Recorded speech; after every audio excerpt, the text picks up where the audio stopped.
Welcome everyone. Today we're diving into the read an email task, a core part of TOEFL reading. We'll learn how to quickly scan for specific details like times and requirements while grasping the overall professional context of the message. Let's get started. If you're finding these tips helpful, make sure to subscribe to myTOEFL for more expert strategies. Let's keep building your confidence for exam day together. J. Anderson email, com. The email is addressed to J. Anderson email, com, identifying the specific individual who is meant to receive this invitation. Events Central Library, org.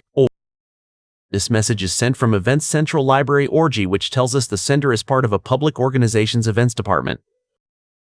11/2/2020. The date 11/2/2024 is provided here. Always note this to keep track of the timeline for any mentioned deadlines. Invitation, local author talk. The subject line, invitation, local author talk immediately clarifies that the email's purpose is to invite the recipient to a literary event. This helps you predict that the body will contain details like time and location. Dear Jack Anderson. The formal greeting, Dear Jack Anderson, establishes a professional yet polite tone for this official invitation. We are excited to invite you to our upcoming author talk event next month. This opening sentence uses the phrase, excited to invite you, to set a positive tone and clearly state the email's primary objective. It establishes the context of a future author talk event. Best-selling writer Clara Higgins will discuss her new book on Friday, December 6th. December 6th. Here, the sender identifies the guest speaker as Clara Higgins and provides the specific date, Friday, December 6th. Note the use of the future tense we'll discuss to indicate a scheduled plan. The presentation is scheduled to begin at 6:30 p.m. in the community hall. This sentence focuses on the logistics, specifying that the event is scheduled to begin at a specific time. The mention of the community hall provides the necessary location detail. Please arrive 15 minutes early to find your seat and collect a program. The instruction to arrive 15 minutes early is a crucial detail, as it suggests the actual arrival time should be before the start time. This is a common way TOEFL tests your ability to distinguish between starting times and arrival requirements. You can purchase signed copies of her book after the question-answer session. The phrase signed copies highlights a specific benefit for attendees, and the timing is clearly defined as occurring after the question-answer session. The event is free, but you must register online to confirm your attendance. This sentence contains a classic TOEFL contrast. While the event is free, there is a mandatory requirement to register online. Pay close attention to these conditions. Bor is strons in way for the time, is strons in times of work and discussion, and I kind and tensible and distance. The closing sentence uses hope to see you to wrap up the invitation warmly. It reinforces the theme of literature and discussion mentioned earlier. Best regards. The sign-off best regards is a standard professional way to conclude the core message of the email. Library Events Team. The signature Library Events Team confirms that the message comes from the department responsible for organizing the talk. At what time is the author's presentation scheduled to start? Bud. This question asks for the specific time the presentation is scheduled to start. We need to look for the time associated with the beginning of the talk, not the arrival time.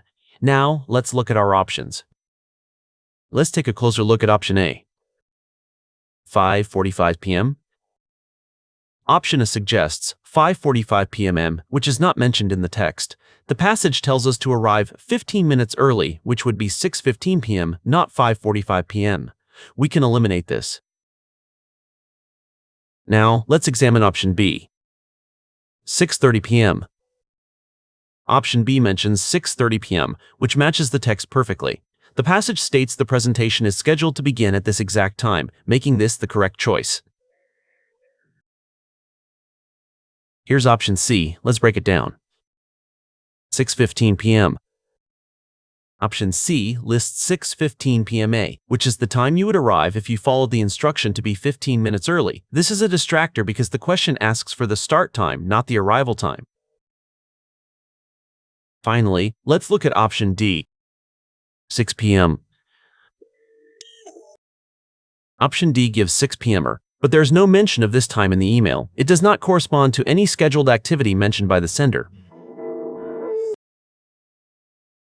The correct answer to this question is option B, since the text explicitly states the start time is 6:30 p.m.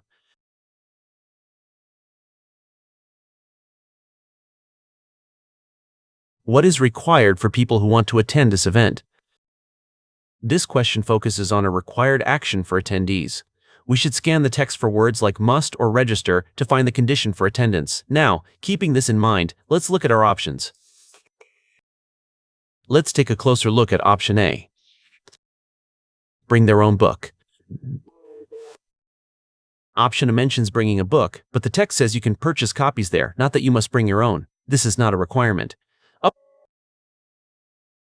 Now, let's examine option B.